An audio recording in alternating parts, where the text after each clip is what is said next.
é muita gente, vamos dividir, vamos começar, vamos fazer líderes de 100, líderes de 50, líderes de 10, líderes de 5. Por que ele fez isso? Porque cada líder é capaz de administrar uma certa quantia de pessoas. Senão, vou falar, lançava a sorte, falava assim, não, coloca qualquer um, deixa misturado, não divide. Não, porque tem capacidade. Porque precisamos olhar a capacidade de cada um, precisamos olhar o dom que cada um tem. Então foi isso que esse Senhor fez. Ele conhecia os seus servos, ele conhecia aquelas pessoas que ele estava designando aquele trabalho, e por isso que ele conhecia, ele deu segunda capacidade. Chamou um e falou, olha, você tem condição de cuidar de 5, você tem condição de cuidar de 2, e você tem condição de cuidar de 1. Vai e faz o seu trabalho. Vai e faz aquilo que você foi chamado para fazer. Vai e desempenha o seu dom. Vai e desempenha o seu papel. Deus faz isso comigo e com você sempre. Quando Ele chama a gente para fazer algo na presença dEle, quando, por exemplo, Ele chama você para abrir um culto, quando Ele chama você para trazer uma palavra, para fazer uma oração, é Deus confiando em você, sabendo a sua capacidade, que você é capaz. Aí depende de mim ou de você de aceitar ou não o desafio deste mestre. De aceitar ou não o desafio daquele que nos chamou. O versículo 16 diz que o que recebeu 5, como nós repetimos, saiu logo e foi depressa investir, fazer aquilo que ele sabia que ele tinha que fazer com o dinheiro, que ele tinha habilidade de fazer com aquele dom que tinha colocado na mão dele. Saiu imediatamente. E da mesma maneira, diz o versículo, continuando o texto, da mesma maneira também fez aquele que tinha 2. Saiu imediatamente e foi fazer aquilo que ele era chamado para fazer. Meu irmão, eu aprendi isso muito cedo. Por isso que Deus foi misericordioso comigo e me chamou para o ministério, que eu aprendi isso muito cedo. Sempre quando eu sou convidado para fazer alguma coisa na obra de Deus, eu falo sim imediato. Eu falo sim, eu respondo, eu confirmo, eu estou presente, eu vou. Por quê? Porque eu entendo que se Ele me chamou, é porque Ele confia em mim aquela tarefa. Se Ele me chamou, é porque Ele já me capacitou. Não é que Ele vai capacitar os escolhidos, não, Ele já me capacitou para aquela tarefa específica. Essa parábola não fala que Ele deu 5 talentos para um, 2 para outro, e 1 para outro, falou assim, agora vocês vão estudar, vão aprender como é que vocês geram, como é que vocês vão gerir cada um esses talentos que foram te dados. Não. Ele deu, confiou, virou as costas e falou, faz o que você já sabe. Faz o que já está na sua mão, faz o que foi chamado, faz aquilo que você já aprendeu. Da mesma maneira comigo e com você. Quando você é chamado para alguma coisa na obra de Deus, se você é chamado, alguém te convida para uma liderança, se alguém te convida para participar de um grupo, se alguém te convida para participar de uma dança, participar de um congresso, para abrir um culto, para trazer uma palavra, que Deus já te capacitou para aquela tarefa. Porque Deus já te preparou, porque você já tem o que é necessário para essa batalha. Ah, Paulo, mas como que foi Moisés, que Moisés gaguejou e não queria? Não queria, mas onde que chegou Moisés depois que ele aceitou o pedido? Da mesma maneira Josué, da mesma maneira Gideão, todos os homens e mulheres de Deus que na hora do chamado ficaram com medo, nós vemos através da palavra que eles já tinham o que precisavam. E aí você me pergunta, mas o que barrou eles? O que me barra? O que barrou este homem? O que barrou desses 3? Qual que é a diferença? Porque nós vemos que os 2 são muito parecidos, o de 5 e o de 2. Apesar de ter sido confiados, quantias diferentes, responsabilidades diferentes, eles são muito parecidos, porque eles receberam e já foram imediatamente fazer aquilo que eles foram chamados para fazer, investir, trabalhar no dinheiro. E quando o Senhor voltou, ele também, da mesma maneira nós lemos, que eles também receberam o Senhor ali, com os corações felizes, e devolveram para o Senhor. O que tinha 5 devolveu mais 5, 10, o que tinha 2 devolveu 4, o dobro. E eu acho interessante nessa parábola que Jesus, representado por esse Senhor, por esse proprietário, quando ele recebe todas as 2 quantias, quando ele recebe todos os 2 resultados, ele responde a mesma coisa. Porque sobre o pouco você foi colocado. e foste fiéis no pouco, e sobre o muito eu te colocarei. Por que eu achei interessante essa passagem?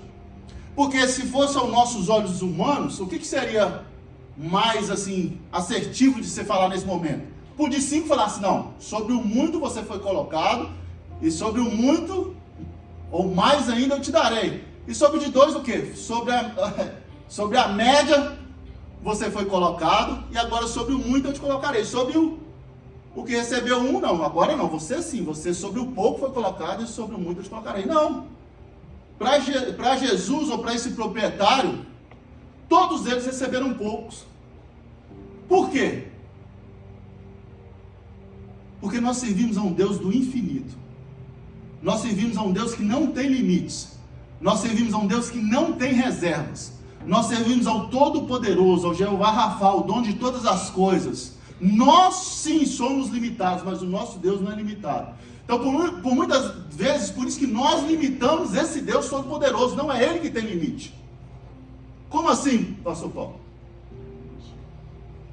Quantos de nós não conhecemos a história de que está em 2 Reis, de Eliseu, quando ele chega na cidade e encontra uma viúva que está com seus filhos, e ela está prestes a entregar os seus filhos para pagar a dívida da sua casa.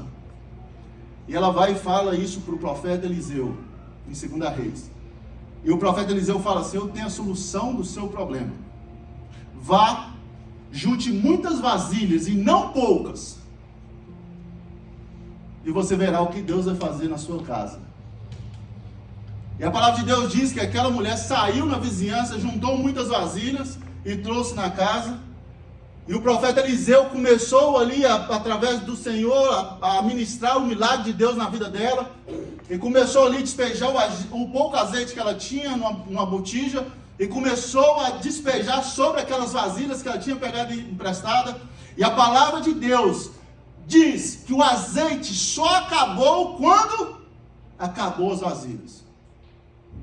Ou seja, o nosso Deus não tem limite, mas nós temos limite, nós colocamos limite. Enquanto tivesse vasilha, enquanto tivesse capacidade naquela casa de receber o milagre continuaria derramando enquanto estivesse a capacidade. Por isso que esse texto, essa parábola vem para esclarecer nossos olhos, que não, ele não chama para capacitar. Ele capacita para chamar. Nós necessitamos estar capacitados, estar preparados para o milagre. É através da nossa expectativa que o milagre acontece. Não é através do milagre que a nossa expectativa tem que aumentar. Imagina essa mulher, depois que ela viu que precisou a última vasilha ser cheia para o azeite acabar, ela deve ter coçado a cabeça assim: se tivesse mais 10, tivesse mais 15... tivesse mais uma, o azeite continuaria derramando. A capacidade depende de nós. Nós precisamos nos preparar. Eu aprendi isso quando Deus me chamou, porque é interessante quando isso acontece dessa maneira, porque aos meus olhos eu não tenho capacidade nenhuma de trazer a palavra. Pelo meu histórico, pelo que eu já vivi, pelo jeito que eu cresci. E quando Deus um dia me chamou para pregar a palavra de Deus, eu falei: Deus, vai ter que ter um milagre aí. Vai ter que ter algo sobrenatural. Você vai ter que fazer algo assim que vai impactar vidas. Porque eu não me vejo capacitado para estar. Aí ele falou bem claro aos meus ouvidos: então se capacite. Então se prepare. Então corre atrás. Então estude. Então se prepare, porque eu vou te usar. E foi o que eu fiz. Eu entrei no seminário, eu comecei a ler livros, eu comecei a me preparar, eu comecei a ver pregações, eu comecei a ir em todo tipo de culto de rua, culto de quarta, culto de terça, culto de domingo. E falei: não, eu tenho que correr atrás do prejuízo, eu tenho que me preparar, porque se Deus me chamou, como que Ele vai me usar? Mas mesmo me preparando, Senhor, eu sei que de mim não tem nada não. Eu sei que quando eu chegar lá na frente, a minha boca vai tremer, eu vou começar a gaguejar e não vai sair nada. Aí Deus fala no meu coração: essa parte você deixa comigo, só se prepara, só estuda. Só esteja preparado, porque a minha parte eu sempre cumpro. A parte de Deus, meu irmão, Ele vai cumprir na sua vida. Não se preocupe com isso. Só faça a sua parte. O Deus Todo-Poderoso, aquele que só não pode uma coisa, fazer a sua parte. Mas a parte dele, Ele está sempre fazendo, Ele sempre fará. E eu acho incrível esse texto que, como nós repetimos, né? A única certeza que esses homens tinham é que o mestre ia voltar um dia. Ele não falou que aquilo era herança, ele não falou que ele estava morrendo, ele não falou que ele não ia voltar, ele falou, não, olha, eu estou deixando para vocês cuidarem, mas eu vou voltar e eu vou cobrar.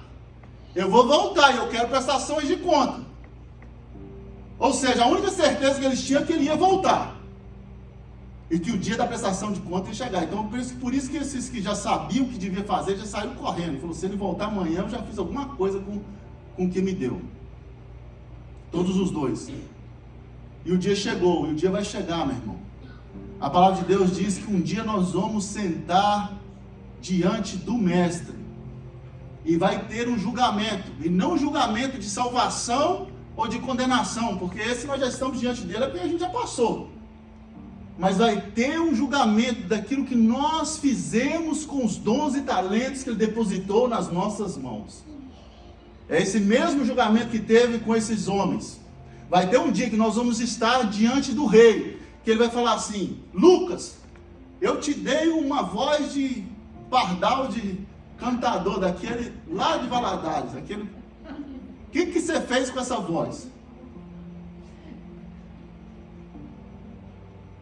Ivon, eu te dei um coração, Ivon, de servir. Você é aquele cara que é pau para toda obra.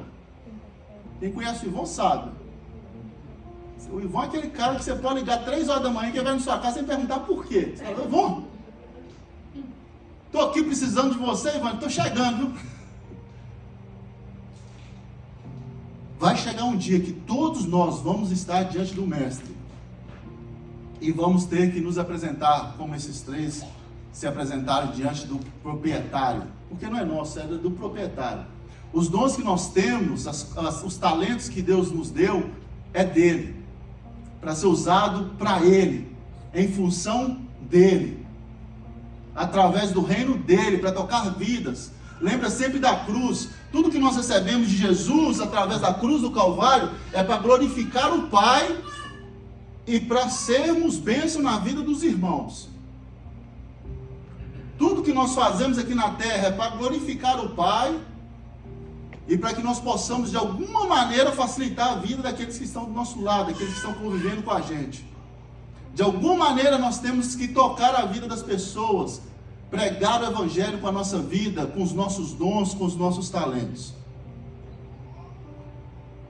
Então esses dois... O Senhor voltou, esses dois tiveram um encontro feliz. Para o proprietário, para Jesus, era pouco que tinha que dar, tinha dado para eles, porque Ele é infinito, Ele tem muito mais. Pouco, eu te dei pouco e vocês foram fiéis. Então entra, eu vou te dar mais. E deu de acordo com a capacidade. O de 2 não era capaz de administrar 5, o de 5 não era capaz de administrar 7. O de 1 não era capaz de administrar 10, era cada um de acordo com a capacidade, com o dom que tinha. E aí chamou o terceiro e último, aquele que tinha recebido 1. Eu acho interessante que esse 1 parece muito com o pastor Paulo Valadares, parece que ninguém aqui já chegou já com o discurso já pronto, já chegou já cheio da justificativa. Antes do mestre abrir a boca, ele já falou, olha, eu vou falar uma coisa, eu sei que o senhor é um homem que é justo, é um homem que colhe onde não plantou, que semeia onde não jogou semente, eu sei que o senhor é um homem severo, e por isso, ou seja, chegou cheio da desculpa. Era melhor se ele tivesse já começado ao contrário, né? Eu sempre falo, eu fico imaginando na minha cabeça como seria a humanidade se quando o Adão pecou no jardim do Éden, e Deus chegou e falou assim, Adão, cadê você? O que você fez, Adão? Ele fala assim, não, eu pequei, eu errei contra o Senhor, eu fiz errado mesmo, qual que é meu castigo, como eu posso voltar, a única coisa que eu não quero é sair da sua presença. Eu fico pensando, o que seria de nós hoje em dia se Adão tivesse tido essa posição? Da mesma maneira, esse trabalhador aqui, Quando ele viu o proprietário, ele já começou, olha, na verdade ele falou que a culpa era dele, né? Ele falou assim, olha, porque o senhor é muito mau, porque o senhor é um homem que planta, que colhe onde não plantou, porque o senhor tem esse coração, eu fiquei com medo. Ou seja, a culpa é sua, o senhor me trouxe medo. E por causa do medo, eu enterrei aquilo que o senhor me deu. Diga após mim de novo, medo. Medo. Meu irmão, nós não podemos tomar decisões baseadas no medo. O medo não é de Deus, meu irmão. Quantas vezes nós precisamos falar isso? Você precisa estar com isso gravado no seu coração. O medo não é de Deus. Você pode tomar decisões baseadas na palavra de Deus. Você pode tomar decisões baseadas numa música. Você pode tomar decisões baseadas numa palavra, numa pregação, numa conversa com o seu amigo, através do seu pastor, num sonho. Mas não tome decisões baseadas no medo. Na pandemia, a pessoa que eu gostava muito de conversar aqui nessa igreja era com o José Carlos. Porque na pandemia, ou então, na pandemia não, desculpa, ele não estava nem aqui, não foi na pandemia, foi no negócio do AIS. Quando começou esse negócio do AIS aí do Tchon, eu gostava muito de conversar com José Carlos, com o diácono José Carlos. Por quê? Porque ele tinha um pensamento igual ao meu, mano. Falou assim, pastor, não entendo por que esses servos de Deus estão com medo. O medo é de Deus. Nós estamos do lado do vencedor, nós estamos do lado daquele que protege. O nosso Senhor é o nosso refúgio e fortaleza, socorro bem presente na hora da angústia. É só quem conhece a palavra de Deus que consegue se encher com essa verdade. Meu. No final do ano nós fomos para a Flórida. O que nós tivemos de conselho de pessoas falando, não vai, pastor, você está doido, pastor. Você está indo na casa do inimigo. Falei, meu irmão, eu não basei a minha vida pelo medo. Agora, se você me der uma palavra assim, Deus falou para você não ir. Aí já é diferente. Mas o medo me segurar, o medo mudar o meu ritmo de vida por causa do medo, não, meu irmão, não sou eu. O medo não determina o meu amanhã. O medo não determina o meu passo. Porque todas as vezes que nós tomamos decisões através do medo, nós nos arrependemos. Por quê? Porque nós servimos a um Deus todo-poderoso. Nós servimos a um Deus que, se a imigração te pegar e não for a sua vez, não for propósito de Deus, você vai pegar o papel. Eu creio nisso. Amém. Eu creio que se um dia a imigração me pegar, não que eu não tenha papel, não estou falando isso.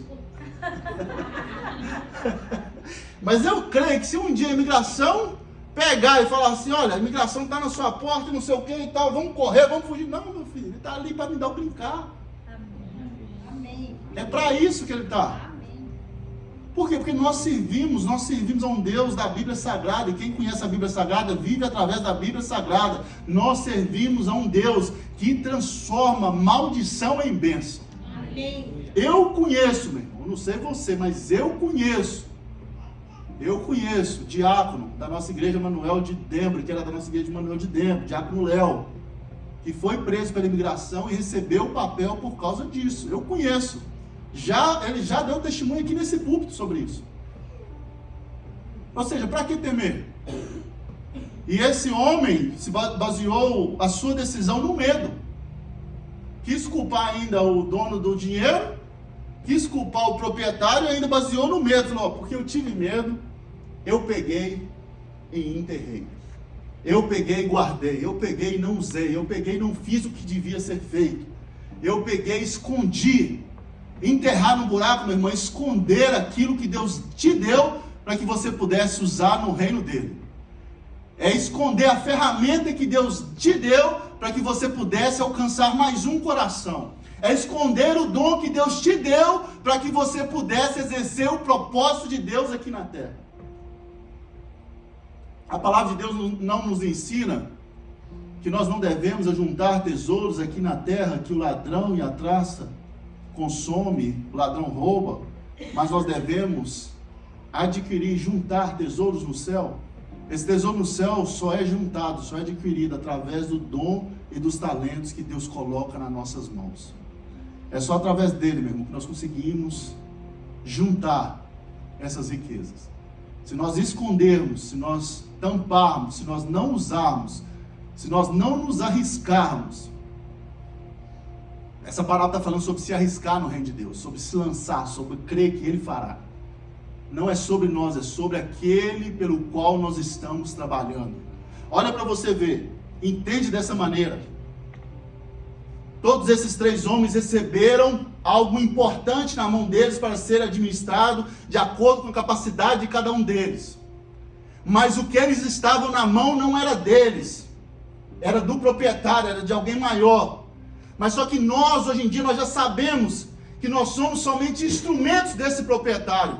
E mesmo os dons que Ele coloca nas nossas mãos, é Ele quem vai nos auxiliar. Amém. A responsabilidade é dele, meu irmão. Aleluia. A obra é dele, o trabalho é dele, os dons são dele, é tudo para Ele e por Ele. São todas as coisas. Aleluia. Se eles tivessem entendido isso, né? Se esse homem tivesse entendido isso, porque não é sobre números, é sobre pessoas. Não é sobre números, é sobre talentos. É o que nós fazemos com aquilo que nós recebemos. Não é sobre dobro, sobre 2 e 4, 5 e 10, não. É sobre ter a segurança de que aquele que nos confiou é o mesmo que vai nos ajudar a desenvolver esse trabalho. Por isso que o Senhor fala assim para ele: olha, servo mau e negligente, se você tivesse pelo menos, não vou falar para você se arriscar como os outros 2 se arriscaram, não vou falar para você investir na bolsa de valores, não vou falar para você fazer algo arriscado, não, mas se você tivesse pelo menos feito o básico, pegado aquilo que eu te dei e deixasse correr como diria lá em Minas, na banguela, na descida, deixasse correr. Quando fala assim que ele devia ter pegado o dinheiro e colocado no banco, porque só os juros já ia dar uma diferença naquilo que ele tinha na mão, está falando sobre isso. Não precisava nem você ter se arriscado muito. Se você, achando que você não tem capacidade, se você tivesse pegado isso e dado para outra pessoa fazer algo, ou se você tivesse confiado em algo seguro, se você tivesse feito algo ao invés de esconder, eu já estaria feliz com você. Se você tivesse pelo menos usado, se você tivesse colocado pelo menos no jogo aquilo que eu te dei, se você tivesse pelo menos tentado, eu já estaria feliz. É isso que ele fala no final.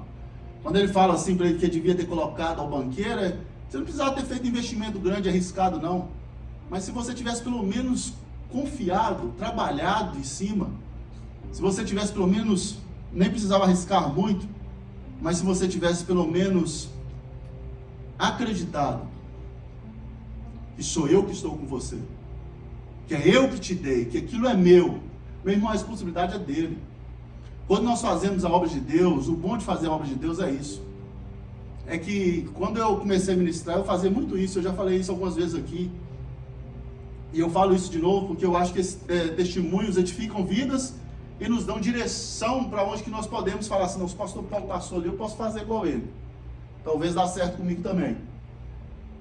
No início, quando eu ainda tinha desconfiança se Deus ia fazer, se não ia, se eu ia gaguejar, se ia faltar, se ia dar branco, se não ia, eu fazia uma oração muito arriscada, mas fazia porque a palavra é dele, o chamado foi ele que me chamou. Então eu fazia uma oração que eu sempre